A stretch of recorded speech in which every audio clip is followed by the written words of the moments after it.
I'm Haley Perot, and this is Northwest Newsweek.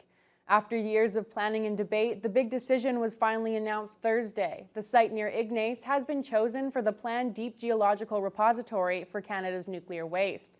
The town of Ignace and Wabigoon Lake Ojibwe Nation both saw strong support to continue in the willingness process. Those who oppose the site can still have their concerns heard as the process continues. Justin Hardy has been following this controversial project and gives us the details.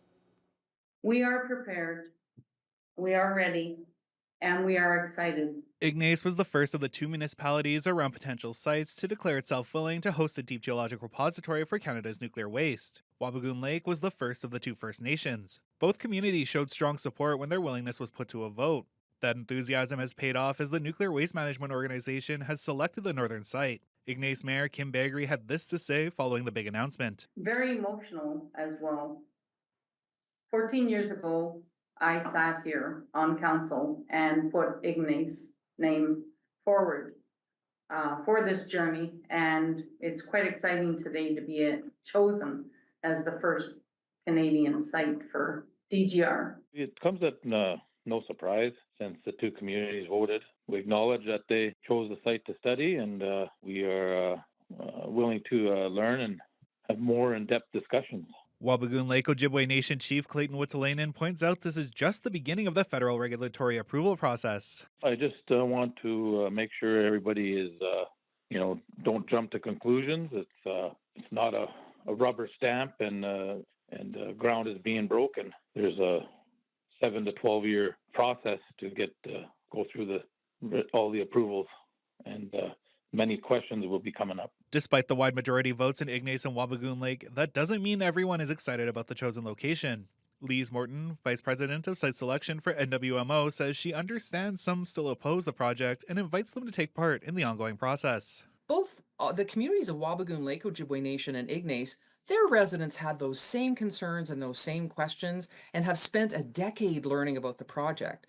So we understand that people have to have some time to learn more, to ask us questions, and that process will continue now. Absolutely, with communities regionally, with neighboring communities and First Nations and the Métis Nation of Ontario. We understand that there's still work to do with others in the area. Opponents of the proposed DGR were not immediately available for comment, but they'll be speaking to TBT News on Friday. Justin Hardy, TBT News. As mentioned, not everyone is celebrating the selection of the Ignace area site for the proposed nuclear waste repository. Opponents of the project are voicing their disappointment and concern. Once again, here's Justin Hardy. The selection of the northern site for the NWMO's Deep Geological Repository for Canada's nuclear waste is disheartening news for those who oppose the project. Michelle Solomon, chief of Fort William First Nation and one of 12 chiefs to sign a letter opposing the DGR, said her initial reaction to the decision was disappointment. Disappointment that the voices of opposition have not been considered in the selection process scenario.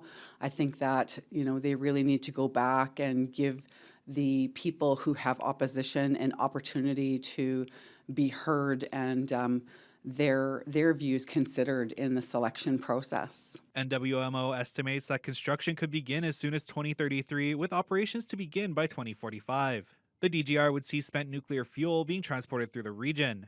That transportation is one of many concerns for opponents of the project, according to Wendy O'Connor, a volunteer with We the Nuclear Free North. My biggest concerns around it, there are many, but there's the experimental nature of the DGR itself. This has never been done before anywhere in the world, and stored nuclear waste in it.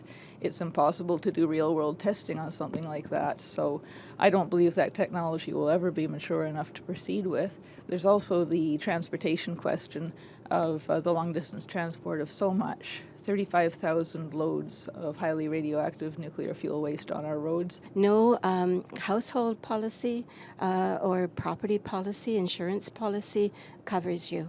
If there is a nuclear contamination due to a nuclear accident, the other major point I want to make is simply that with this starting, we will be getting the reputation of being Canada's nuclear dumping ground for all of Canada's high-level waste. And who knows in the future what other waste will be coming in our direction. The fight's not quite over, as the project will first need to go through a roughly 10-year-long federal regulatory approval process, which will also allow for many in the region to raise their concerns and have their questions answered. Justin Hardy, TBT News. 2 people from Western Canada are facing numerous charges after Kenora OPP and Treaty 3 police confiscated more than $1 million worth of drugs last week. The search warrant was executed at a rental property in Pellet Township. Officers seized nearly 1 kilogram of fentanyl, 1.2 kilos of crystal meth, 290 grams of cocaine, and nearly 1,000 hydromorphone tablets. They also found a rifle and over $4,000 in cash. A 25-year-old Edmonton man and a 20-year-old woman from BC remain in custody, charged with drug trafficking and firearm-related offenses. The federal government is spending $262 million to help build 690 new homes in northern and Indigenous communities in Ontario. The funding was announced by area MP and federal Indigenous Services Minister Patty Hajdu through Ottawa's Rapid Housing Initiative and the Affordable Housing Fund. It's 70 projects across Northern Ontario, a lot of them in First Nations, but also in small communities like Red Lake, the Nipissing area, areas in Northern Ontario that often it may not seem like there's a housing or homelessness problem in smaller communities like that, but many times that lack of affordable housing leads people to very difficult circumstances. And this money is going to support smaller communities to build units that are affordable and available immediately. Some of the other housing projects being funded are in Bearskin Lake, Fort Frances, Ganoogaming, and Kenora. At least some of the money was previously allocated, such as the $4.8 million for a 24-unit low-income housing project in Thunder Bay, which Hajdu announced last year. Among the other projects being funded are new fourplexes, modular row housing, and a safe house village. Hajdu says all these new builds will improve the quality of life for hundreds of individuals and families in the Northwest. What's a really successful model, which is ensuring that not-for-profit organizations like the Ontario Aboriginal Housing Corporation has additional support to add units that are deeply affordable to communities. And so we're willing to work with any partner that wants support to solve this problem. And there is room to do that at every level. The Minister of Municipal Affairs and Housing was congratulating his government at Queen's Park recently, saying their commitment to infrastructure for small and rural communities is greatly appreciated by the Northern Ontario Municipal Association. But Kiiwetinoong MPP Saul Mamakwa disputed that. He says there are not enough housing investments being made for certain communities, such as Sioux Lookout, which is in a housing crisis. He connects the lack of housing to the growing labor shortage in the north. And they were very grateful for the fact that the government made an infrastructure commitment for small and rural communities, which they had never seen before. Of course, we're delivering that infrastructure right now with the Minister of Infrastructure. One of the things they did raise was the fact that there is so much economic activity now that is coming to Northern Ontario because of the changes and the investments that we are not only that we are making, but we are allowing to happen in Northern Ontario. Northern Roads, of course, the Ring of Fire speaker, all of the things that we are doing are attracting so many people to Northern Ontario. In Sioux Lookout, the lack of housing increases the labor shortage and the high rates of homelessness. While they accommodate over 25,000 each year, 25,000 people who travel from First Nations to access services. Will the minister join me in Sioux Lookout to see the housing crisis for himself? A small dog that survived a fatal highway crash in Kenora on Monday morning is being safely returned to the family of one of the transport drivers who died in the collision. The older male Chihuahua named Sammy was found in the ditch along the highway about 2 kilometers from the crash scene. The fiery collision along the Kenora bypass involved 3 transport trucks. 2 of the drivers were pronounced dead at the scene. The woman who picked up the distressed dog brought it to a vet due to a cut on his head. She also posted a photo on Facebook in hopes of finding the owner. She was eventually contacted by the family of the deceased transport driver, who expressed thanks to everyone involved. Sammy was being transported home on Wednesday to his family in southern Ontario. Next, we'll hear about the possible closures of 2 community centres in Greenstone. Residents aren't pleased, but we'll hear more on that after the break. Council will make the decision based on the information that is received by Council and the proposals that are given to Council.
Greenstone residents are up in arms over the possible closure of 2 recreation centres. The Beardmore and Nakina community centres each have an arena and curling rinks, and they're both up for possible closure as the municipality tries to cut expenditures. Justin Hardy has the story. Residents in Nakina and Beardmore feel the closure of their community centres would be a terrible idea. Both buildings require significant capital upgrades. The municipality of Greenstone is considering closing them as a cost-saving measure and then eventually replacing them. Greenstone is comprised of the former towns of Geraldton, Long Lac, Nakina, and Beardmore.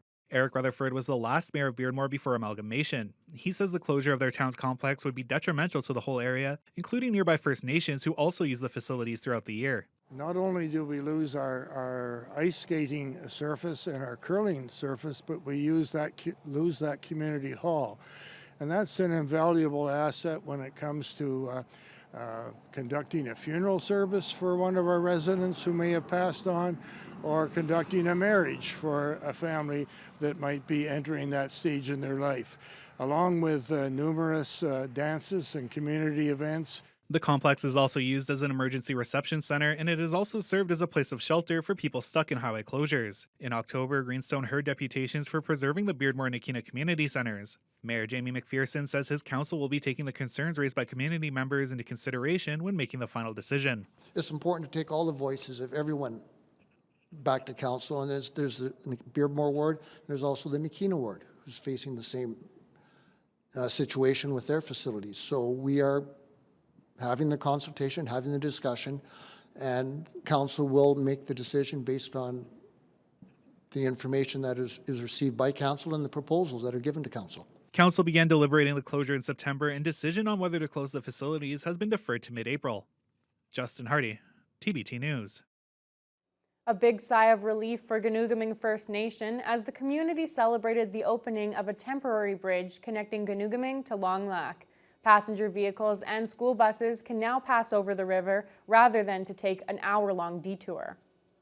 The former privately owned bridge was about 70 years old. It provided the only direct access route for the community. But it was deemed unsafe for vehicles earlier this month. The old bridge was recently removed and replaced with this new modular bridge. The project was carried out by Ganoogaming because the community says there was little confidence that its treaty partners, Ottawa and Canada, would take decisive action to restore access. The new bridge is temporary. The community will remain under a state of emergency until a permanent bridge is restored. Officials with First Mining Gold are optimistic their planned Springpole gold mine project east of Red Lake could start construction as early as 2027. A recently completed environmental impact statement could clear the path for construction. The next major milestone is getting environmental assessment approval, hopefully by the end of 2025. First Gold CEO Dan Wilton estimates that construction could take 3 years and be completed in 2030 if all goes well.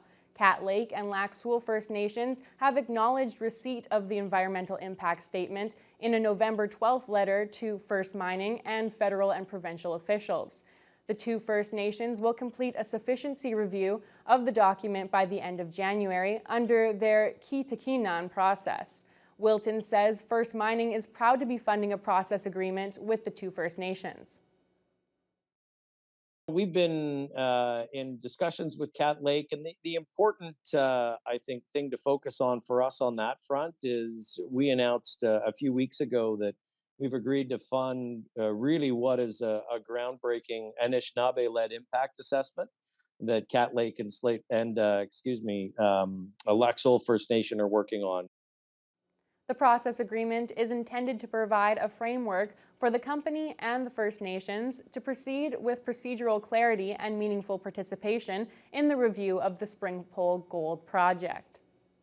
It was a special moment Thursday night for MPP Saul Mamakwa at Queen's Park. The NDP member for Kiiwetinoong was the first MPP to introduce a private member bill in Ojibwe.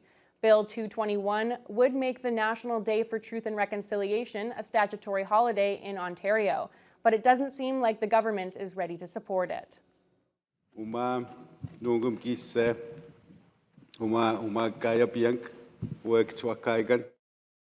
Mamakwa spoke about the importance of making September 30th an official holiday in Ontario to honor residential school survivors. He mentioned how going to residential school at age 13 affected him and his ability to speak his language, and how significant it is for him to be able to speak Ojibwe in legislature now. Mamakwa credited the late Murray Sinclair, former chair of the Truth and Reconciliation Commission, for his work on the calls to action that included making Truth and Reconciliation Day a statutory holiday. I know the 80th call to action was, quote, to establish a statutory holiday, a national day for truth and reconciliation to honor survivors and families and communities, to ensure the public commemoration of the history and the legacy of the residential schools. The bill will go to a recorded vote on Monday. Indigenous Services Minister Greg Rickford has said his government will not support making September 30th a stat holiday at this time. Coming up, we have a professional opinion on what the U.S. President-elect's tariff threat could mean for our region. Stay tuned. Whether it will actually be implemented, I think, will depend on what is negotiated.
A local economist says Donald Trump's threat to implement a 25% tariff on imported goods from Canada and Mexico could slow economic activity in this region if he follows through with it. The president-elect made the threat on social media Monday night, saying he would impose the new tariff on his inauguration day. Jessica Clement has the details.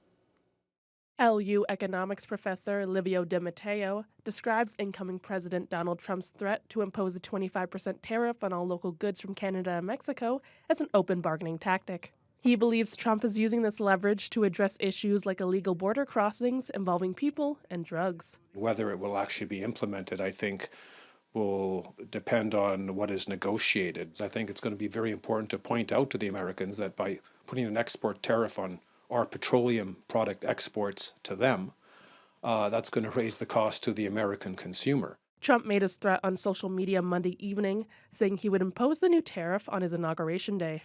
If fully implemented, Di Matteo says the tariffs could slow the country's economic activity and drop Canada's GDP 2 to 3%. He notes the U.S. is the country's largest trade partner, making up around 3/4 of Canada's exports.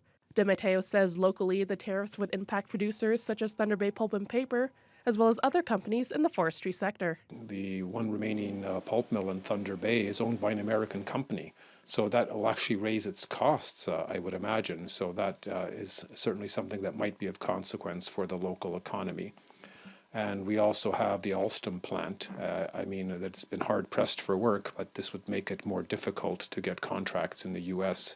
if the export from that plant for future contracts also is going to be subject to a tariff. Chamber of Commerce President Charlotte Robinson is also reacting to the threat, with the mining sector being significantly affected.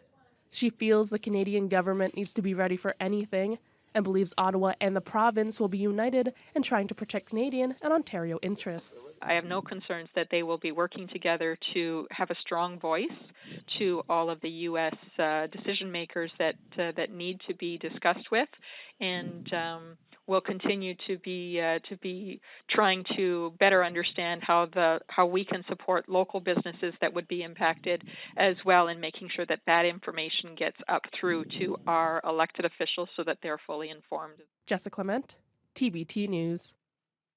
The Ontario government is providing $664,000 to 2 local businesses through the Northern Ontario Heritage Fund. The funds will help expand company operations, boost the local economy, and help create jobs.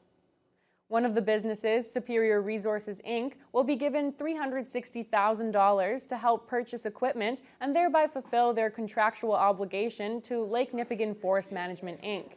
The remaining $304,000 will go to Precambrian Natural Surface Trails Inc. to help expand their business as well. Thunder Bay Atikokan MPP Kevin Holland visited Superior Resources to announce the grants and is very pleased with the strides the NOHFC has taken. I think the announcement today shows the diversity of the NOHFC program. We have a component of it that helps support businesses and increase that economic development with regards to the business activity, especially in this case in our natural resource sector, which is so vital to Northwestern Ontario. The NOHFC has invested more than $841 million to Northwestern Ontario businesses since 2018 and helped create over 10,500 jobs. The municipality of Greenstone is looking into ways of making its main street safer for an anticipated rise in activity. Most of the work is centered around roughly 50 meters of Main Street. Earlier this month, Council voted to authorize over $152,000 for the engineered design work for the reconstruction of Main Street in Geraldton. That portion of the street has 2 right-angled turns, which could pose a hazard as mining opens up in the region, especially as the community touts itself as the passage to the Ring of Fire. Mayor James McPherson says the municipality has to be ready for how much more activity will be coming through. There's going to be significantly more traffic on Michael Power Boulevard, the Main Street through Geraldton's ward. And when the road was transferred to us by the province, we recognized that there was some issues with the road, and so we've had an engineer look at it. We've also having them make a proposal tonight about engineering a better solution to the north end of Geraldton where there is a sharp jag. Council's decision came with an amendment to direct staff to request the engineers take potential traffic calming measures into consideration. Local MPP Kevin Holland spoke at Queen's Park this week in his role as Associate Minister of Forestry and Forest Products. Holland was asked by a member of his own party about what his ministry is doing to protect the jobs of Ontarians in the forest industry. Rising costs from the Trudeau-Crombie carbon tax hurt forestry businesses across our great province. This tax increases the cost of transportation, equipment, and energy, things no forestry operation can avoid. Because of this regressive tax, families in this sector worry about the impacts of layoffs and plant closures. It's clear that the Trudeau-Crombie carbon tax hurts hardworking Ontarians in the forestry sector. Speaker, can the Associate Minister please explain what our government is doing to support Ontario's forestry industry and protect these vital jobs? The forest industry in Ontario generated $18 billion in revenue for manufactured goods and services in 2020 and supported more than 148,000 direct and indirect jobs in 2021. My ministry implemented the forest sector strategy to support this vital part of Ontario's economy. It will create opportunities to further economic prosperity and generate high-quality jobs while supporting Indigenous, rural, and northern communities that depend on the forest sector. That's all the time we have for this edition of Northwest Newsweek. We'll be back next week with more of the top stories from across the Northwest.